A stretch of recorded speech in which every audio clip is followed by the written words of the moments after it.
Assalamu alaikum. Welcome to Islamic Finance TV Global Update. Today, we will explore the global impact of Islamic finance in very near future. A report has just come in from the Standard Chartered Bank's Islamic division, the Standard Chartered Sadiq.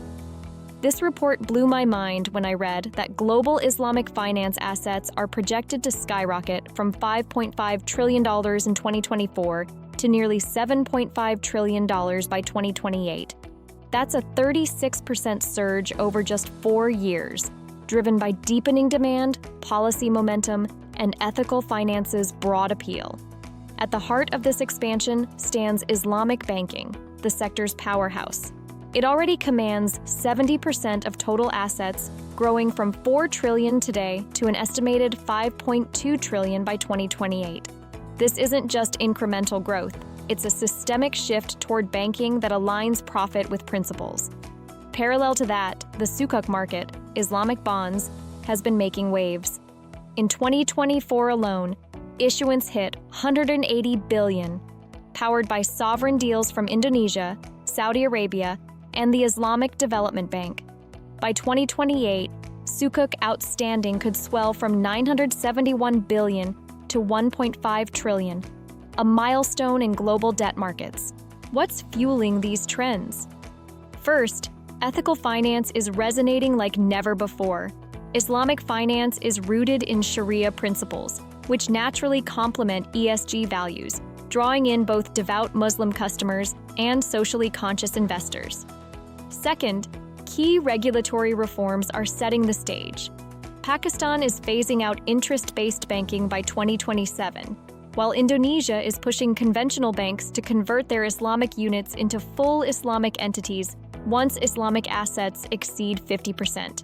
Industry leaders frame the future as one of scale, sustainability, and strategic integration, a convergence of finance and values that's reshaping portfolio strategies. One especially dynamic horizon is green and sustainable Sukuk.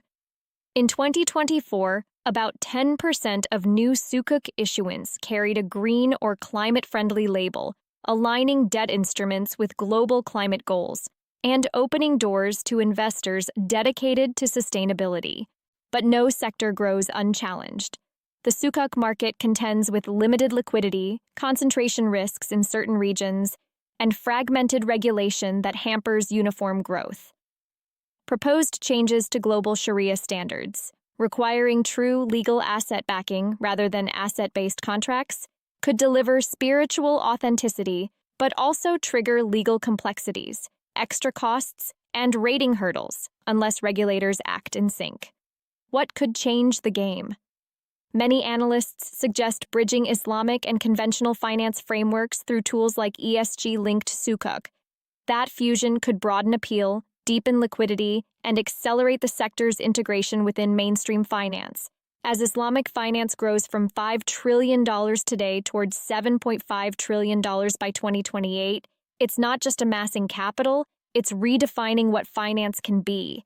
It's governance with grace, growth with conscience. It's frameworks that give back to savvy investors, emerging markets, and the planet.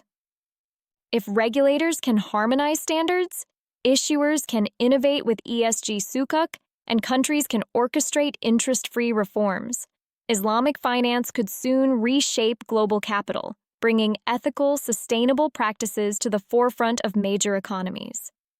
This is a seismic shift in global finance. Less about narrow returns, more about values-led impact. A trillion-dollar opportunity built on trust, faith, and shared prosperity. For more updates on key events shaping the global Islamic economy, subscribe to Islamic Finance TV, give this video a like, and share the knowledge.